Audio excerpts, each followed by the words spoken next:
বাড়ির ছোট মেয়ে দিকে আমার কিচ্ছু নাই, তোরই সব, আমার কিচ্ছু থাকবে না। আমার কি দরকার হয়েছে বোন, তুই তো সব নিয়ে নিস, আমাকে কিছু দে। তোরটা বেশি বসে, আমারটা একটু কম বসে। এটা তো বসবেই তোর। ও তুই কি জানিস, এক টাকা রে 100টা দে, তোরটা 5টা দে। তুই কি যোগ কেমনে পারিস? হ্যাঁ তুই কি 10 দোকানে কি, তুই কি পারিস? একটা থাপ্পড় দিয়ে ফাটিয়ে ফেলবো। হ্যাঁ আমাকে এই গালটা ফাটিয়ে ফেলো।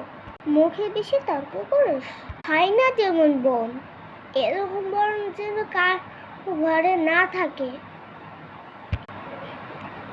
বড় বোন পেয়েছিস, ভালো থাক। আহারে আমার বড় বোন রে, তুই কি পড়াশোনা করিস না? তুই কি ডেটিং মারিস ছেলেদের? তোর একটু ব্রেন নাই? আমার তো ব্রেন আছে, তোর কি ব্রেন নাই? তুই এমন করতেছিস আজকে?